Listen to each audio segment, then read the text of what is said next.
아멘. 사랑하는 주의 한가족 여러분, 은혜의 자유는 내가 그리스도의 종이 될 때 진정한 자유를 느낄 수 있습니다. 오늘 본문 말씀은 바울이 베드로를 책망하고 있는 내용입니다. 바울은 베드로의 자유롭지 못한 어떠한 그 모습에 대해서 책망하고 있는 모습입니다. 12절 말씀을 함께 보도록 하겠습니다. 시작. 야고보에게서 온 어떤 이들이 이르기 전에 게바가 이방인과 함께 먹다가 그들이 오매 그가 할례자들을 두려워하여 떠나 물러가매. 아멘. 여기서 게바는 베드로입니다. 말씀을 보시면 베드로가 할례자들을 두려워하여 자리를 떠났다, 이렇게 말씀하고 있습니다. 베드로가 이 할례자들을 두려워한 것은 이들이 할례파 유대인이었기 때문이었습니다. 이 할례파 유대인들은 율법을 지켜야 한다라고 주장하던 사람이었습니다. 또한 이 할례파 유대인들의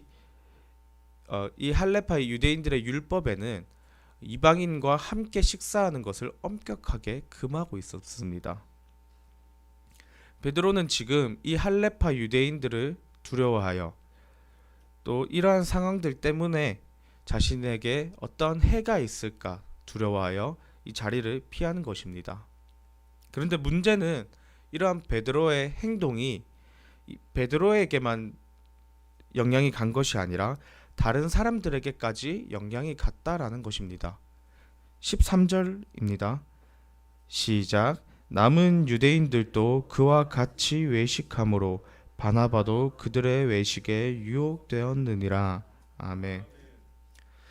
베드로의 이러한 행동으로 인해서 주위에 있던 다른 유대인들, 심지어 바울과 함께 여행을 다녔던 바나바마저도 이에 유혹되었다라고 기록되고 있습니다. 바울은 모범이 되어야 할 사도 베드로가 이러한 행동을 했다라는 것에 대해서 답답해하면서 바울 자신이 믿는 예수님에 대해서 서술하고 있는 것이 바로 오늘 본문 말씀입니다. 사랑하는 주의 한가족 여러분, 우리는 누구의 눈치를 봐야겠습니까? 세상의 가치로 본다면 싸우지 않도록 그들의 눈치를 보는 것이 옳겠지만 과연 그리스도인이라면 그들의 눈치를 보는 것이 옳을까요? 그럼 여기서 베드로는 정말 우리가 그리스도인이 사람의 눈치를 보면 안 된다 라는 것을 알고 몰라서 이러한 행동을 한 것일까요? 결론부터 말하자면 절대 그렇지 않습니다. 베드로 또한 바울처럼 이방인에 대한 차별이 없는 사람이었습니다. 하나님께서 그것을 원하지 않는다라는 것을 베드로는 이미 알고 있었습니다. 말씀 한 구절을 찾겠습니다. 사도행전 10장 11절 말씀입니다. 사도행전 10장 11절 말씀입니다. 하늘이 열리며 한 그릇이 내려오는 것을 보니 큰 보자기 같고 내 귀를 메어 땅에 들이었더라. 그 안에는 땅이 있는 각종 네 발 가진 짐승과 기는 것과 공중에 나는 것들이 있더라. 아멘. 한 목소리로 읽겠습니다. 시작. 하늘이 열리며 한 그릇이 내려오는 것을 보니 큰 보자기 같고 내 귀를 메어 땅에 들이었더라. 그 안에는 땅이 있는 각종 네 발 가진 짐승과 기는 것과 공중에 나는 것들이 있더라. 아멘. 이 환상은 베드로가 욥바라는 지역에서 본 환상입니다. 이 욥바라는 지역에서 베드로는 기도하려고 지붕에 올라갔습니다. 이때 어떤 환상이 보입니다. 하늘이 열리고 한 그릇이 내려옵니다. 그리고 그 안에는 네 발 가진 짐승, 또 기는 것, 그리고 공중에 나는 것들이 있었습니다. 이것은 모세의 율법에서 명시하고 있는 부정한 것들이었습니다. 따라서 유대인들은 이 그릇 안에 있던 짐승들을 먹지 않았었습니다. 그런데 이때 하늘에서 한 소리가 또 들려옵니다. 13절입니다. 시작. 또 소리가 있으되 베드로야 일어나 잡아 먹어라 하거늘. 아멘. 분명 베드로는 이것이 부정한 것임을 알고 있었습니다. 그래서 그 목소리에 그럴 수 없다, 그럴 수 없습니다, 이렇게 대답을 합니다. 그러자 14절입니다. 네, 14절입니다. 시작. 베드로가 이르되 주여 그럴 수 없나이다. 속되고 깨끗하지 아니한 것을 내가 결코 먹지 아니하였나이다 한데. 아멘. 보시면 베드로는 참 유대인이었습니다. 율법을 잘 지키려는 사람이었습니다. 율법에 부정하다는 것을 먹지 않으려고 하는 사람이었습니다. 그렇기 때문에 그 환상을 보았을 때도 그럴 수 없습니다, 이렇게 대답한 것입니다. 이때 또 한 목소리가 들려옵니다. 15절입니다. 시작. 또 두 번째 소리가 있으되 하나님께서 깨끗하게 하신 것을 내가 속되다 하지 말라 하더라. 아멘. 지금 이 말씀은 하나님께서 베드로에게 내가 깨끗하게 한 것을 왜 네가 속되다 하니? 라고 말씀하시는 것입니다. 하지만 이때까지만 해도 베드로는 이 하나님의 말씀이 어떠한 뜻인지 잘 알지 못했었습니다. 이 환상이 끝난 이후에 베드로에게 한 사람이 찾아오게 됩니다. 찾아와서 백부장 고넬료라 하는 사람이 베드로에게 말씀을 청한다라는 말을 전해 듣게 됩니다. 이 백부장 고넬료라는 사람은 이방인인데 지금 베드로는 이방인인 그들에게 말씀을 전하러 가는 것입니다. 28절 말씀을 함께 보도록 하겠습니다. 시작. 이르되 유대인으로서 이방인과 교제하며 가까이 하는 것이 위법인 줄은 너희도 알거니와 하나님께서 내게 지시하자 아무도 속되다 하거나 깨끗하지 않다 하지 말라 하시기로. 아멘. 베드로가 백부장 고넬료의 집에 들어가니 그 안에 이방인들이 많이 모여 있는 것을 목격하게 됩니다. 이때 베드로는 깨닫습니다. 하나님께서 이방인을 차별하는 것이 아니라 우리와 같이 깨끗하게 하셨구나. 베드로는 깨닫고 이들에게 말씀을 전합니다. 그리고 그때 성령이 임하시고 세례를 받습니다. 사람들이.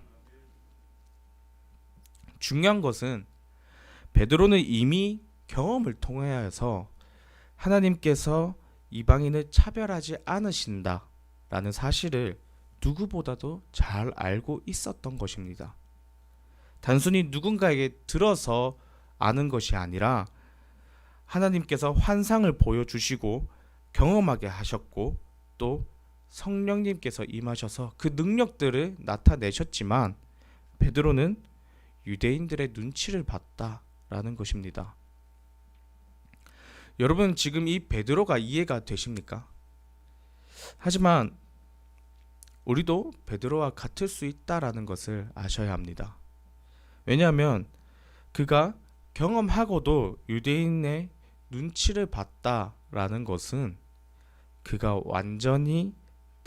완전한 자유가 없었던 것입니다. 사랑하는 주양가족 여러분, 우리 또한 완전한 자유를 누리고 있지 않는다면 베드로가 갔던 길을 똑같이 걸어가고 있는 것입니다. 베드로는 이 완전한 자유가 없었기 때문에 할레파 유대인들의 눈치를 본 것입니다. 이 세상 사람에게 묶여 있던 것입니다. 완전한 자유를 누리는 것은 율법을 지키는 것에만 국한되는 것이 아닙니다. 사람의 눈치를 보는 것 또한 우리가 사람에게 묶이고 자유롭지 못하는 것입니다. 다시 본문 말씀 돌아가 보겠습니다. 본문 말씀 함께 읽겠습니다. 시작. 내가 하나님의 은혜를 패하지 아니하노니 만일 의롭게 되는 것이 율법으로 말미암으면 그리스도께서 헛되이 죽으셨느니라. 아멘. 말씀에서 보시면 바울은 하나님의 은혜를 패하지 않는다라고 말하고 있습니다. 이 하나님의 은혜를 패하지 않는 자란 무엇입니까? 바울은 이 하나님의 은혜를 패하지 않음을 증명하기 위해서 이 본문 말씀 위에 자신이 어떠한 사람인지 잘 적어 놓았습니다. 19절 말씀을 보십시다. 시작. 내가 율법으로 말미암아 율법에 대하여 죽었나니 이는 하나님에 대하여 살려 함이라. 아멘. 바울은 자신이 은혜를 패하지 않는다라고 말할 수 있는 이유를 율법에 대하여 죽고 하나님에 대하여 사는 것이라고 말하고 있습니다. 다시 말하면 바울은 은혜란 우리가 하나님에 대하여 살게 하신 것, 또 예수 그리스도가 내 안에, 내가 그리스도 안에 사는 것, 죽어야 할 우리가 생명의 삶을 살게 된 것이라고 말하고 있는 것입니다. 이어서 20절 말씀입니다. 시작. 내가 그리스도와 함께 십자가에 못 박혔나니 그런즉 이제는 내가 사는 것이 아니요 오직 내 안에 그리스도께서 사시는 것이라. 이제 내가 육체 가운데 사는 것은 나를 사랑하사 나를 위하여 자기 자신을 버리신 하나님의 아들을 믿는 믿음 안에서 사는 것이라. 아멘. 바울은 율법에 대하여 죽고 하나님에 대하여 사는 자이며 또 예수 그리스도와 함께 죽고 예수 그리스도와 함께 사는 사람이기에 자신은 은혜를 패하지 않는다라고 말한 것입니다. 이런 바울이 베드로를 볼 때 완전한 자유를 누리지 못한다고 느끼는 것입니다. 베드로는 하나님이 아니라 사람의 눈치를 받기 때문입니다. 하나님께서 원하시는 것이 무엇인지 알면서도 여전히 사람의 눈치를 받던 것입니다. 사랑하는 주양가족 여러분, 완전한 자유는 내가 이룰 수 있는 것이 아닙니다. 오직 하나님의 은혜로 내가 예수 그리스도와 죽고 예수 그리스도와 함께 사는 것으로 모든 것을 초월하신 예수님께 묶임으로 이 세상에서의 완전한 자유를 누리는 것입니다. 하나님의 은혜를 패하는 자는 하나님의 은혜를 패하지 않는 자는 사람의 눈치를 보지 않습니다. 애초에 사람의 눈치를 보는 것이 고려할 사항이 아닌 것입니다. 말씀 한 구절 찾겠습니다. 창세기 39장 9절 말씀입니다. 창세기 39장 9절 말씀입니다. 이 집에는 나보다 큰 이가 없으며 주인이 아무것도 내게 금하지 아니하였어도 금한 것은 당신뿐이니 당신은 그의 아내임이라. 그런즉 내가 어찌 큰 악을 행하여 하나님께 죄를 지으리이까. 아멘. 한 목소리로 함께 읽겠습니다. 시작. 이 집에는 나보다 큰 이가 없으며 주인이 아무것도 내게 금하지 아니하였어도 금한 것은 당신뿐이니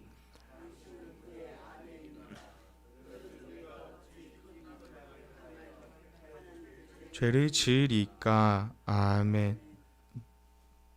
이 말씀은 요셉이 바로의 친위 대장이었던 보디발의 집에서 종으로 있었을 때 그 보디발의 아내가 요셉을 유혹하자 요셉이 한 말이었습니다. 요셉은 자신에게 권한이 없어서 또는 보디발의 눈치가 보여서 보디발의 아내를 거절한 것이 아니라 분명하게 하나님께 죄를 범하는 것, 하나님의 눈치를 봤다라는 것입니다. 하나님의 은혜를 패하지 않는 자, 이 하나님의 은혜를 패하지 않는 자는 하나님에 대하여 사는 자입니다. 하나님의 은혜를 패하지 않는 자는 내 안에 예수 그리스도께서 살고 내가 그리스도 안에 사는 사람입니다. 하나님의 은혜를 패하지 않는 자는 오직 나를 사랑하사 자기 목숨을 버리신 이를 믿는 그 믿음 안에서 사는 사람입니다. 다른 것에 묶여 있어 눈치 보는 것이 아니라 오직 하나님의 눈치를 보는 사람이 하나님의 은혜를 패하지 않는 자입니다. 그렇다면 우리는 어떻게 다른 사람의 눈치를 보지 않을 수 있을까요?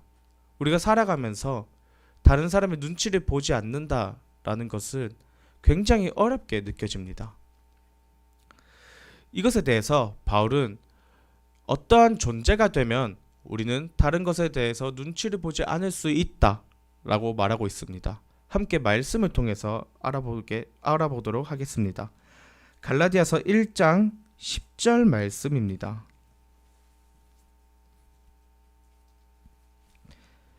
이제 내가 사람들에게 좋게 하랴, 하나님께 좋게 하랴, 사람들에게 기쁨을 구하랴.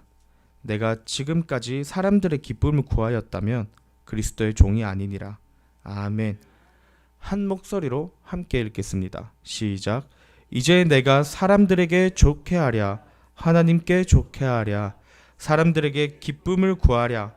내가 지금까지 사람들의 기쁨을 구하였다면 그리스도의 종이 아니니라. 아멘.